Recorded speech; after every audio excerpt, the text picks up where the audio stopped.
Hello, and welcome back to the DVD Bunker. I'm Brian. This is Matt. Hi, Brian. Hey, how's it going? Great, man. Great. So today's episode is going to be all about, can I pull off this color of shirt? Is this a little, I don't know. I saw the Bebop and Rocksteady thing. It's a little summery. Sometimes you got to take a hit for those guys, though. They're special. I don't have any turtle stuff, and you got to represent.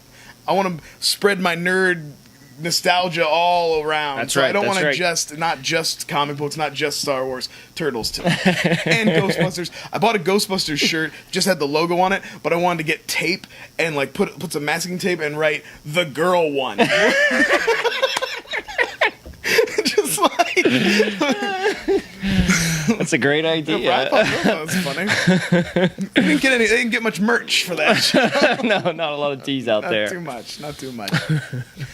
No, if you've never watched our show here before, this is the DVD Bunker, where we look at my, some would say, obsessive DVD collection and try to decide if I've spent my money well over the years. Mm-hmm. And we look at things that I haven't watched in a while and see if they hold up and how they hold up to the scrutiny of our current attitudes. Absolutely. That sound about right? Yeah, perfect. Sounds like what we do. And today we're doing something quite topical.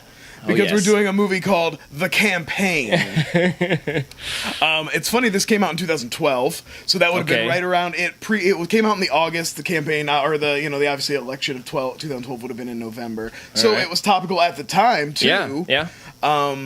That was a fairly banal election compared to what we've been experiencing this year. Oh, yeah. I would say. And we're not doing this movie because we want to get into a political debate on this show or talk about the actual candidates or anything. That's good. There's enough. I don't know anything anyway. Right. We're massively ill-informed, so wildly ill-informed, so it's best if we just lay off of it. And that's why I thought that maybe we could sneak a couple extra views this week and just cheat and do the campaign. Perfect. That's perfect. Yeah, I thought so. So basically, just an outline of the plot. Will Ferrell plays like a long-standing congressman who gets embroiled in a scandal, and his kind of backers decide to find someone new and run again, and they back Zach Galifianakis, who's like a local guy, small town fellow, and they back him to run, and the campaign escalates quickly. Oh, yeah. And I remember having no expectations for this movie because, and I think we'll talk about this a little bit because we're going to probably talk about Will Ferrell, but he's very hit and miss for me. Yeah. And so going into this, I didn't really have a lot. I was like, this is, we're getting into that stretch. This just seemed like another one of his one-offs. It didn't happen to be about a weirdo sport this time, but for the most part, they usually are. And this was just the next one of those. But it actually was a pleasant surprise for me. I really enjoyed it. Absolutely. I think he almost does like a Ron Burgundy, I feel like, in this movie. Just sort of that, like, I don't give a shit about anything. Let's have a good time kind of guy. I feel like mixed with his W. Mixed with his version of W. It's like right in the middle. It's right in the middle. Yeah, exactly. I definitely agree. I guess we might as well just talk about it now, because obviously the stars of this movie, Will Ferrell and Zach Galifianakis, who's, if I'm saying that name improperly, I'm sorry. I'm going to keep saying it the way I've always said it, though. So don't bother correcting me or anything, but just know that I apologize. So how do we feel about Will Ferrell specifically? Because I feel like he's a big star, but like, what would you say? What's his hit ratio? What percentage of his movies are good? Well, I say, and I don't think I've seen them all, and maybe I just romanticize him, but I say he's a solid 700. I would say probably not, because I feel like when it's a miss for me, because I'm excited to see him, and when it's a miss, I'm just kind of like, man. But I also feel like with any comedian, you kind of have this thing that you do, and eventually I think people just get tired of it, and it wears down after a while. I think it happened to him, it happened to Sandler, it happens to everybody. Yeah, I agree with that. I would agree with that. Well, and it's like, for me, I feel like there's two types of Will Ferrell movies for me. Okay. The kind that I liked, and the kind that I didn't even bother to see. Yeah. It's like, I felt like I could tell pretty well. I was like, Other Guys, yes. Blades of Glory, no. Yeah, okay. Step Brothers, yes. Hoop Dreams, what was he in?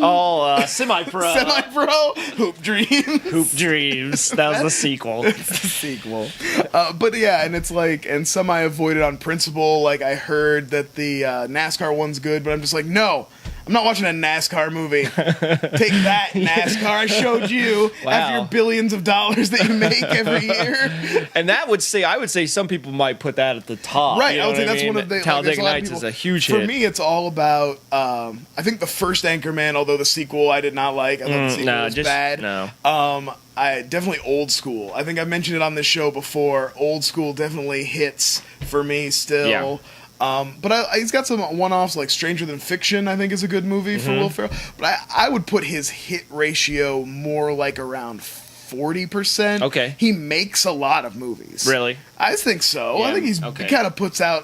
and it's just one of those things where... I think he's gotten into that thing where if you still like what Will Ferrell does, you go see his movies and everybody else has kind of like walked away a little bit. Okay. I just don't think he's got that draw power he had in the early to mid 2000s. No, absolutely not. Absolutely not. What about Zach Galifianakis? He's one of those guys to me that is like in his whole life, and Will Ferrell's kind of guy too. You just look at him; it doesn't matter what he says; it's gonna make you laugh. You know what I mean? But I kind of feel like he hasn't really done anything that's I've been like, oh my god, he's amazing in this. You know, even in the Hangover movies, he's hilarious, but it's not really like he's just like, wow, that's the funniest thing I've ever seen. But I think he's amazing. And actually, I would say this movie might be one of my favorite portrayals. Right, I would say that done. too. Yeah. I think I really liked him in this. And I think when he does like the Between Two Ferns, those interviews that he does are really funny. Yeah. But I'm with you. I never got into the Hangover movies. When I saw the first, I maybe had heard it that I saw it after the hype. So I'd heard about how great and how funny it is. But when I watched The Hangover, to me, it felt a lot like an R-rated movie for people who never watch R-rated comedies. Okay. You know what I mean? I'd hear like, oh my gosh, it's so crazy and wild and I'm like, have you never watched like an R-rated comedy, like a hard R comedy before? It seemed like everybody who would never sit down with that type of movie, this was like their little gateway, and they had their own little, Absolutely. So to me, it didn't blow my skirt up, and I didn't bother to see the sequels because all I ever heard about them was they were exactly the same as the first one. Yeah. So I was like, all right, that's a hard pass for me. And then, he hasn't done a ton of stuff. He kind of he had a small part in Birdman, and like he's very, I don't know, what other movies is that? Maybe, and that's the thing is he's kind of usually like a side character. I feel like I've seen some movies where he's a star, but maybe that's. I don't know if that's necessarily a good thing or a bad thing that we don't really remember him. I guess that's a bad thing. He just had that movie Masterminds come out and belly flop pretty hard. See, I don't remember. But I'm like a fan. If somebody's like, you think he's funny? I was like, yeah, I think he's a funny dude. And I do remember like seeing some stand-up of his, and he had that very kind of alternative style stand-up that's not all about joke, one-liner, set up, punchline, him doing weird songs, him playing the piano, him... doing characters and stuff like that. And I found that to be funny for the most part. But again, not particularly memorable as I sit here trying to like come up with what it was, or what other things I can think of that I really liked him in. Yeah, and I think that maybe the problem is that you're right. He's he's a big alt comedy guy and like a figurehead, and it doesn't always translate well into movies and things like that. As far as you don't get big chances when you're that kind of guy, as long as it's straightforward, let's make laughs and stuff. I think that kind of comedy too works better short form, in sketches and Between Two Ferns. Yeah, absolutely. Ferns is kind of a shorter, but like if you try to watch 2 hours of that or an hour and a half of like straight alt comedy can get a little, it doesn't, maybe like you said, it doesn't translate quite as well. Yeah, absolutely. So I think overall we come out pretty positive on those two guys. So the only other thing I was going to talk about was the director. Okay. This is directed by Jay Roach. So if you guys don't know who Jay Roach is, he directed all 3 of the Austin Powers movies. Oh, wow. He directed Meet the Parents and Meet the Fockers. I think he was only a producer on the 3rd one. Wow. He also directed Mystery Alaska. You remember that movie? That's the one. I remember it, but where the play hockey or something. Hockey team takes on some pros or something like that. Yeah. I did see that, but I forgot it. And then what I thought was really interesting when I was looking at this. So this came out in August 2012.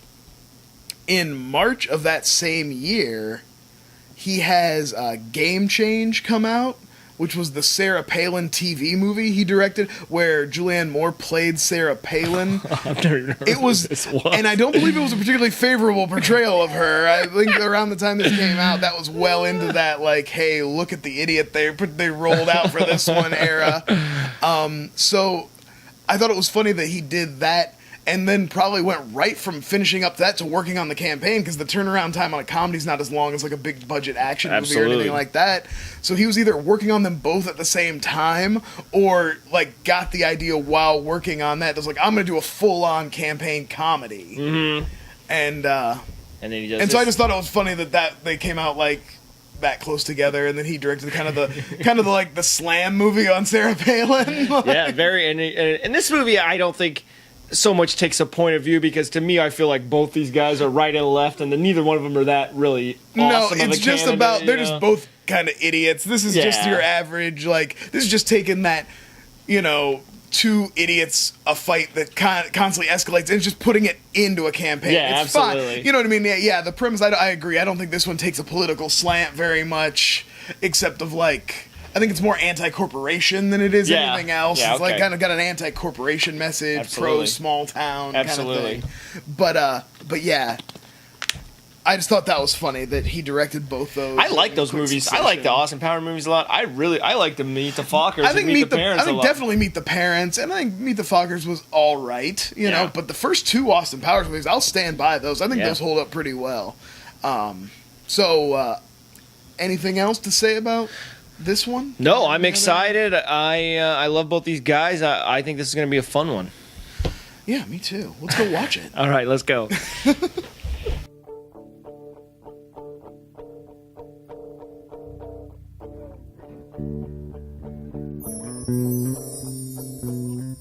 All right, we're back. We just watched the campaign, extended cut of the campaign. Whenever there's an extended cut available, we always try to check that out. Yeah, we're going the extra distance here. This was quite a bit, though. 11 extra minutes on this. Really? Compared to the theatrical cut was only 85 minutes. Usually that's not a very good sign. Which is that short? Short. I like them tight like that. I like comedies like that especially, because that usually means it's joke. And I feel like that's what this is. Yep.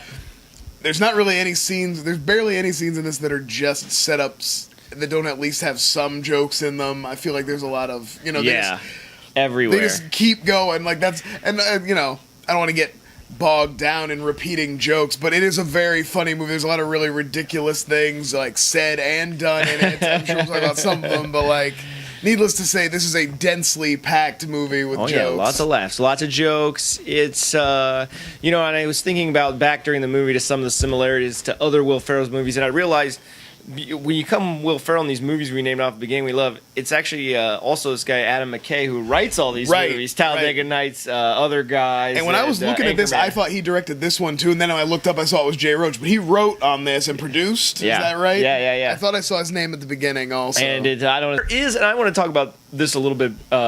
There is a lot of product placement in this movie, but this movie cost $95 million to make, which is ridiculous. Like, for a comedy, it's like, I'm wondering to myself while we're watching, like, $100 million? And I don't know what... To be fair, some of that money went to that CGI baby punching. I think a lot of it must have went to that CGI baby punch. Try to make that baby punch look as realistic as possible. Yeah. Now, if you even ever saw the trailer for this movie, because they got their money's worth out of that baby punch, because it was in every trailer, and it's funny. Because, I mean, the idea of a guy who accidentally punches a baby is hilarious. It is But great. they do it like full-on phantom cam, which is that, if you don't know, is that super slow-motion camera where you see the whole face like ripple. Yeah. So that was probably a pretty expensive little shot for him, I guess. Yeah, they show it like 4 times, because it's even on the news. The news has the same shot that you see in the movie. Footage from the movie. That was actually of somebody. The camera would have had to be in his chest for that to be news footage, but whatever. Will Ferrell was wearing his. He does have later on, he has a camera. And he's always wearing one. Maybe they put that part in it to cover for the baby. Where did that footage come from? We got to close up this pothole. He does say he wears it all the time. So that's true. Fair enough. All right, never mind. So Dylan McDermott, they comes in and they try to like give. Zach Galifianakis and his weirdo family a makeover, which one of the funniest parts of this movie, I wish they were in it more, are his kids. Oh. Like, they have a whole scene where before the election starts where he asks his kids to confess stuff to him.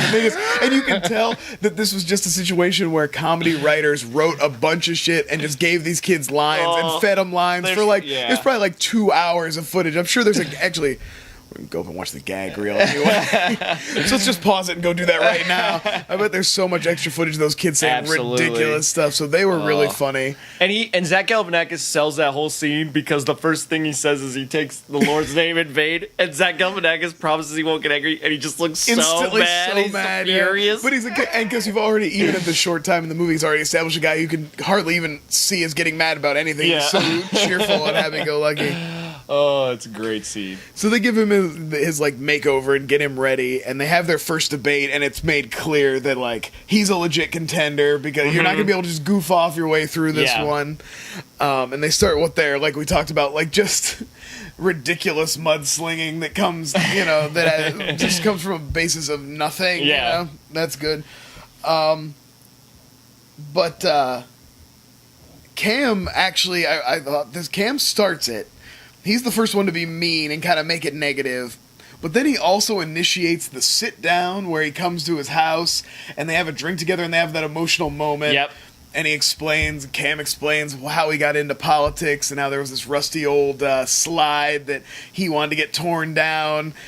And they have this heartfelt moment, and he leaves, and he's totally drunk. They get him, he gets all drunk on whiskey, and then Marty turns around and calls the cops on him. So even though he did initiate it, he also initiated the peace, and then he escalated it, So at first I was like, oh, he's going to be totally innocent in this, but he wasn't. No. I mean, yeah, he was being pushed by Dylan McDermott. Dylan McDermott, was always there in the background. But he definitely, escalated things to the next level. And that sets up, that's one of the best payoffs maybe of any movie is this jungle gym. Yeah, because they bring it back at the end, and it's like when they're having their big heartfelt moment, and Marty reveals to Cam that he remembers that he was in that class that voted for him to pull down the gym. And earlier, Cam reveals that he had this scar from the gym, just the rusty slide on his arm. And Zach Galifianakis reveals the most horrific scar I've seen in a movie. It starts on his arm, and he starts peeling off all his clothes, and he's got this big S shape. It's like the magic bullet. For a kid to get injured in the shape of like a snake, his insides would have been hanging out. This is a huge gash. He looks like it was pulled apart by something from the Thor movie. I think he said he was there for a couple days or something.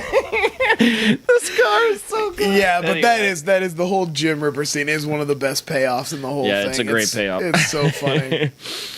So things escalate to the point where they make that we've already talked that Cam makes a sex tape and runs it as a campaign ad, and it's with Marty's wife, but it's a response to an ad that Marty makes, which I think is even funnier. Oh, it's way better. He's being a dad to Cam's son. They're having a snow cone together, and he just makes his son gets his son to say he loves him and stuff. And the branches that are in the way that you can totally tell they're filming through, and then they move him out of the way when he's like, I approve this message. It's so good. Oh, that's such a great part. And I was thinking too, do you think maybe the whole thing where Will Ferrell has sex with Zach Galifianakis' wife is a little too far? Do you think that's a thing that people kind of can't come back from? I know I have a hard time empathizing with his wife from that point on. It's yeah, I guess they do try, because he says he hasn't even spoken to her in 2 weeks and things that. I agree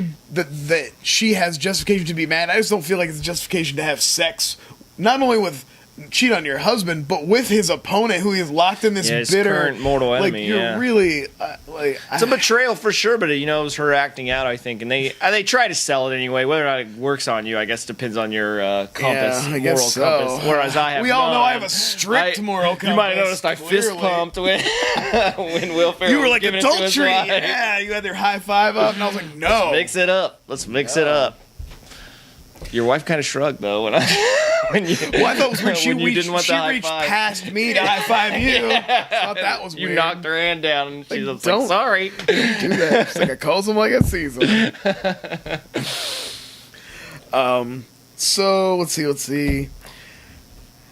I do like, too, the retaliation of Marty when after he airs this thing, the sex tape with his wife, he just goes to a public function and shoots him in the leg, and he goes up in the polls. That's another thing I love about this movie, too. Every time they do an awful thing to each other, they're taking a bump up in the polls. That feels very much like the Trump campaign. Yeah. It's like every time something horrible comes out, he actually is up a little bit. Yeah, and everyone is kind of going, oh, this is going to hurt him. And then, it's a bump, actually. It's a bump. You got a little bump from that, actually. It is great. Yeah, no matter what they say or do, people cheer. It really is a commentary, like you say, on businesses and like campaign finance. If you have to look for a commentary, but also like it really hammers people that are fanatical about politics to like go to these things, because everything somebody says, they're cheering no matter what happens. When he does the Lord's Prayer and just makes things up, people are cheering when he says he starts talking about boobies and stuff. Oh, absolutely. This movie, the whole, I mean, if I had to say like what is the kind of underlying message, it's that money and big business is as a tight grip on politics, because the whole idea is the money is supporting Marty, and he's winning, and even Cam, when Cam has the interview and he's doing all the product placement with the cigarettes and the can of Coke, and then he actually has a Marty Huggins sign. He's like, did you take money from Marty Huggins' campaign to advertise on my show? He's like, yes, but rest assured that every dollar I took will be used to defeat Marty Huggins. Yeah, it's like his third plug during... Yeah, that guy, I thought about that. That cameraman is pretty ballsy, because he just starts grabbing stuff out of his hand. I was like, wow, that's a congressman. He just goes for it. He just went for it. But I would say it definitely has a cynical view of that. Well, and then as soon as they finally let Marty in on what's going on. Like, he meets with the business guys. His dad's finally proud of him because he's up in the polls. He's going to win. He meets with John Lithgow and Dan Aykroyd, and they kind of tell him what's going on. Like, we're going to bring in all these jobs. And even he has that moment like, well, at least they'll bring jobs here. Like, no, we're bringing in the Chinese people, too, to work for, like, pennies on the dollar and whatever. And he stands up, and he stands up to him, which is a great...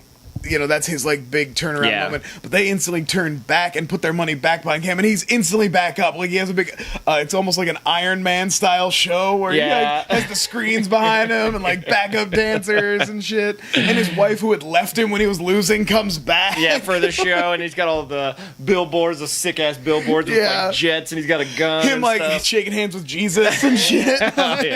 So they're good. Killer. It's all really killer. It's funny, but the message of this movie is definitely very clear, like the person with the most money. But here's my problem, and this kind of races that goes further than that, and this is my big problem with the movie, is when he ultimately isn't good enough to win. I don't think he was Huggins is actually the true winner, I believe, in this election, but they rig it because they own the voting machine. So what's the point of even trying to put one of these guys in? Exactly. If you're the voting machines are controlled by the company that John Lithgow and Dan Aykroyd, and I actually thought that whole voter fraud thing, very dangerous message in our current climate. Yeah. To give people the idea that that's a thing. Like, we're trying to play that down because there are certain people using that right now as an excuse. And in all reality, voter fraud is a super rare thing, and even when it does happen, it can't affect elections on that level. That's like something maybe you could affect your local town election with something like that. This is more local. I guess that's true. Yeah. This is a district congressman, but still a dangerous message as far as I'm concerned to be putting out at this time. Like, I don't like that. Yeah. But why even put... Right, but if you already own the voting machines, what is the purpose of like doubling down? Well, because you need a politician you can control. You can control who gets in, but you have to make sure, you can control the outcome, but what if you put in somebody who can't be controlled? You have to run the right campaign and make sure they're the right guy before you put them in. And that's the other thing is we have that guy in the other Huggins brother. They could have controlled him. That guy, I think he killed a prostitute or something. I think they make some reference to that. They kind of gloss over that they can't. Yeah, he can't be him because, he murdered some child or something that disqualifies him, but he would be the front runner. Yeah, absolutely. Definitely the more obvious choice. But anybody you control, they kind of sowed made their own bet on this because they let this wild card out and he screwed them. If you're going to be able to rig the election anyway, who cares? Why spend all this money? I didn't like that part. Yeah, but then Marty convinces Cam. He tells him his story about how he voted for him as a child because of that slide, and that's when he shows his horrific scar. And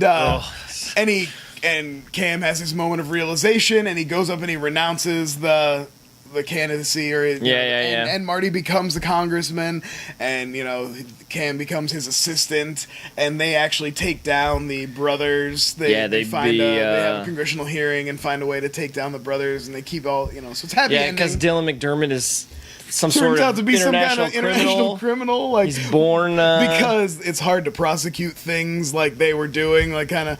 They found some dumb way to give him something so we can have some Interpol fugitive is the way. Yeah. I mean, how long are they really going to wait for? 4 months?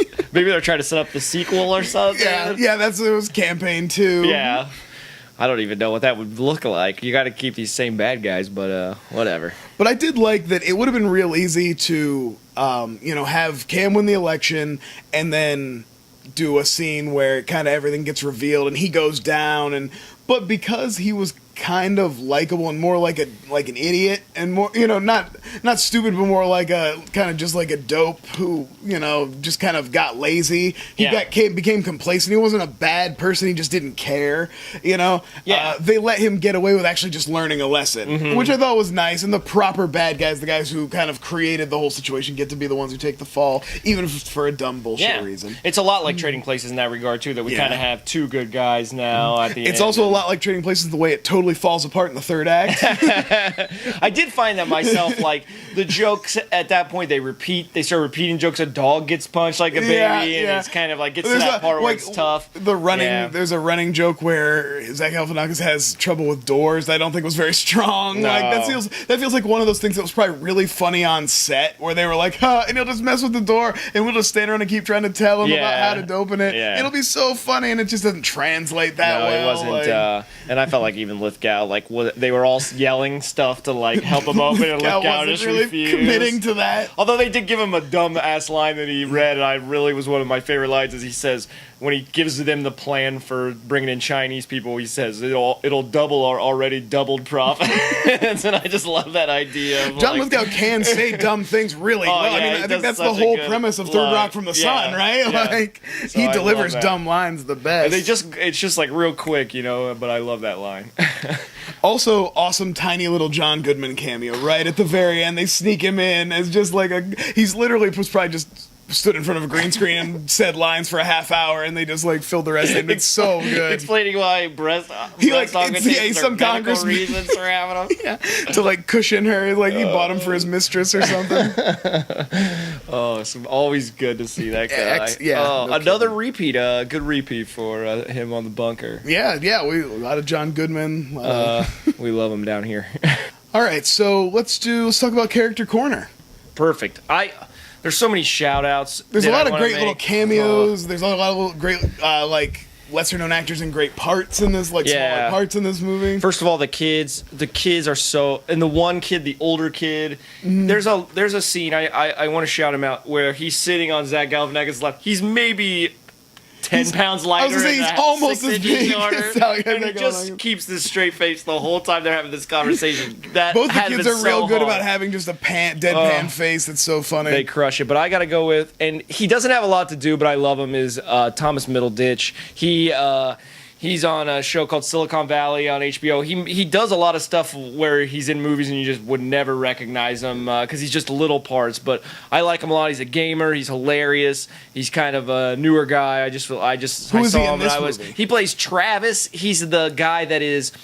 He works with Zach Galifianakis at the beginning. He's kind of his buddy that works at the same tourist place because they work at the tour, like the city tour board. And he's always, and I think the only other thing he does besides sit in those crowds and kind of root for Zach Galifianakis is he turns all the TVs on. At the end, he goes into the bar, he's like, "Hey, everybody, look at these TVs," which I'm sure would have lasted about 10 seconds. Obviously, these people. First of all, they're all in a sports bar. It's election day. It's a Tuesday. They're all in a sports bar. There's nobody that many people at a sports bar unless there's some sort of event, which is just fucked up, dude. On a Tuesday. Yeah, on a Tuesday, if you're in a bar that crowded, don't fucking change the TV. Number one. But he did a good job. Yeah, and and his lines were horrible. It was like, "Watch this, guys." That's like his line. I remember being like, "Ugh." But anyway, I'm a big fan. I like that guy. Not necessarily well used in this movie, but good to see him. Good to see him, right? Yeah, but he's a gamer too, so shout out. I'm going to talk about two people that I think were both super well used in this movie. First is Sarah Baker. She plays Mitzi Huggins. Mm-hmm. She's Zach Galifianakis' wife. Hilarious. And even though I kind of, got on her morals of her character and how that plays into relationships and anything, that's not my place to judge her as an actress. Hysterically funny. Yeah. Great in this. Great in lots of other things I've seen her in. Underrated in the movie Tammy. Everybody hated that movie, but she was really funny in that. And she's just been popping up more and more, so I wanted to give her a shout out. And then Karen Maruyama plays Brian Cox's maid. And she's Asian. She's an Asian actress, but she talks like Mammy from Gone with the Wind, and you find out it's because Brian Cox pays her like an extra $50 a week to talk like that. Because it reminds him of the good old days. So all the time she's walking around is like, "Oh Lord, your pappy." It's so good. It's so funny, and just like a dumb, ridiculous thing that's in this movie. I thought she was really funny, so I definitely wanted to give her a shout out. And she does a Mexican accent at the end. Her Mammy is definitely better than her Mexican accent, which is still good, but the Mammy is dead on. Because they play it off because you hear from behind a door first, so they really give it a nice little build, and then he opens up, and it's her, and it would have been just as funny had they dubbed her voice, but it is definitely not a dubbed voice. It's her doing the impression herself. It's great. So excellent stuff there. Good scene. And when she breaks, I like the scene where she breaks out when she's yelling at Brian Cox, and he kind of looks at her like, "What'd you just say?" So she gives it to him as Mammy. I think that helps her cause a little bit. Absolutely. Although she did get fired. All right, so let's get back down to brass tacks here. Okay. Goodbye, as in money well spent, versus goodbye, as in get out of my collection. And I'll say first, this to me is real middle of the road, and I think for me, Will Ferrell is great, Adam McKay is great, and then you're like, well, I have the other guys. I have the first Anchorman. I know you've never seen Talladega Nights. There's a lot of Talladega Nights in this, too. Step Brothers is a lot better than this. But Zach there's a lot of the similar, antagonistic, back and forth. That's kind of a lot of what Step Brothers is, Yeah, but for me, I really like Zach Galifianakis, and that voice he does when they kind of make him take it away as part of the movie as a plot device, so he doesn't. But it just cracks me up. Every line that he gives makes I like me laugh. it because he, like you said, he plays it straight, for lack of a better term. He's doing it in a genuine way where, guys, I've known men who just sound like that, and who are married, and, it's the way of the world. It's the way of the world. Exactly. It's just, you either have it or you don't. So it's just, I think that's a genuine person that exists in life, and so I feel like even though he only does two characters, I still feel like there's one. There's genuine, there's something there. And I just thought of something else, too. They do the same thing with Zach Galifianakis that they do with Michael Keaton and the other guys, where he does a lot, and you don't even notice it because it's not as good, I think, where he does give lines to songs in a passing way. It's not all TLC, but he does say things, where it's kind of a funny line to a song, and it's, I don't know, I don't like it as much as in that movie. It's better done anyway, which is to my point. But that's just me. I like it for Zach Galifianakis. Maybe better Will Ferrell, Adam McKay movies. Yeah, I agree. There's definitely better, stuff from this team out there. I feel like there are some really funny, strong moments and jokes big laughs in this. But yeah, I don't know if overall I can consider it a goodbye.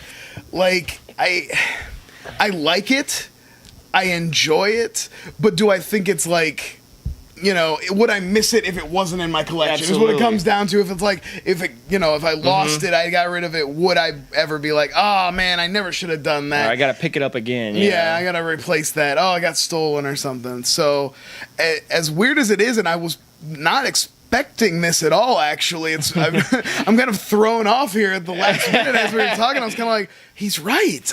I think, there's just a lot better offerings. And like I said, I don't have a lot committed to Zach Galifianakis at all. Maybe had this been John C. Reilly in this movie, I might have been able to get sold on that. I might have been able to get behind that a little bit more. Maybe he said no because he's like, we already did this movie. Right, yeah, maybe. Because Talladega Nights is a lot like this movie. Is it? The wife, the stuff with the wife, the kids at the table, that whole scene. There's a scene just similar, like that in Talladega Nights. So, yeah, it would be very similar to have. Maybe that's why I like this movie, is because I haven't seen Talladega Nights. And that hurts it for me a little bit. Hurts it for you a little. Yeah. I can see that. It does make me want to go and watch Step Brothers, though. Just and that's the thing. When you see, to me, that's when you see a movie and you're like, I really want to watch this now, else. And if somebody said Campaign, you might be like, well, let's just watch Step Brothers or the other guys. That's my big one. Yeah, I really the other love guys the other is good guys too. I like the other guys. So yeah, in a shocking turn of events, somehow, even though thought I was coming in pretty positive on this one, apparently, goodbye, Campaign. Adios. We laughed our butts off, and then we just took a big old duke. We talked about how much we liked it. All we had was mostly positive things to say. But it's gotta go. So when you gotta go, you gotta go. So I didn't send out a Twitter thing. I forgot this time about this movie. I didn't ask anybody on Twitter what they thought. Yeah, well, they would have just said, I liked it for this reason.